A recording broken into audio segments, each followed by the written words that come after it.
call.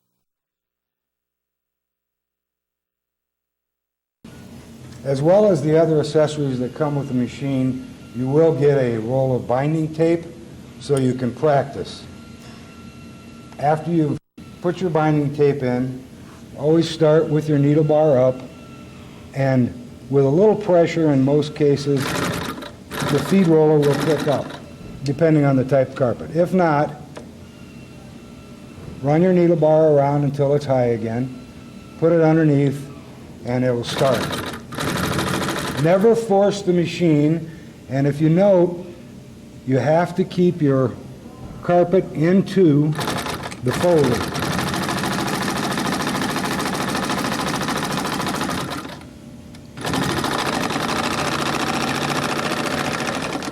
Practice makes a big difference, so it's good that you take and sew off quite a few pieces. You never force the machine does the work, because the feed roller and the needle bar are timed. If you note, the feed roller starts to move as the needle bar comes out of the material, but does not move when it's in the material. If you force it, you can get needle deflection, break needles, etc.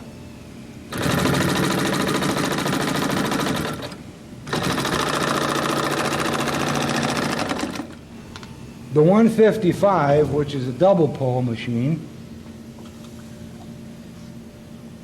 with the new feed rocker roller system, again, you always start with your needle bar up. With the new feed roller system, it will pick that material up and you don't even have to put any pressure. You note it follows the contour of the carpet as it goes.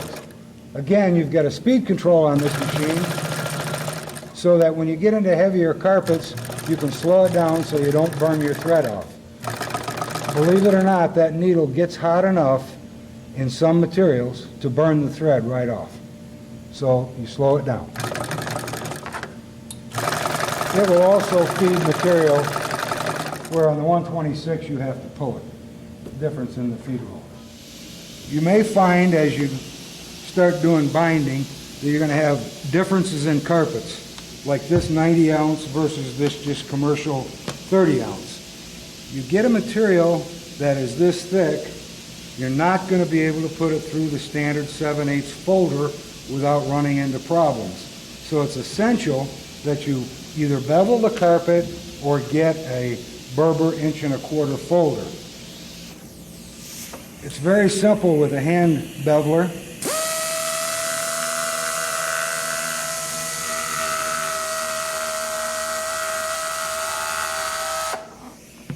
Or you can go to a better bevel. The 47 beveler, which is on wheels, if you're doing big area rugs, you can go right around it and you don't have to do it by hand.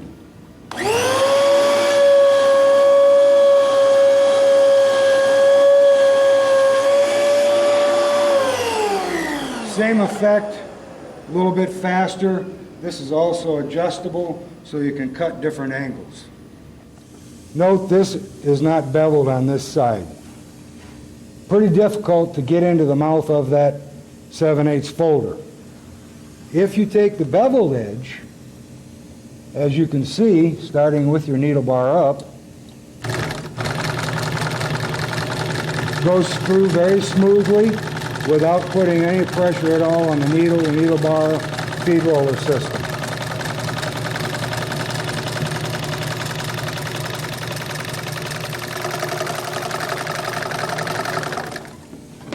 Same applies to the 126. Again, start with your needle bar up.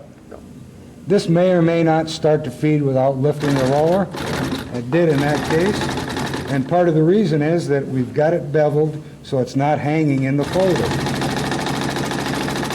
And as it states later on in the video, you will see how you can adjust the feed roller on the 126.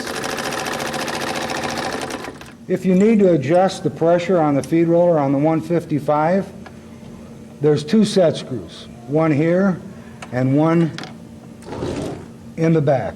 You loosen those set screws, you can move this feed roller up and down on the lift shaft. Ensure that you don't get it too tight up here or it will not lock in. But it's very simple to adjust the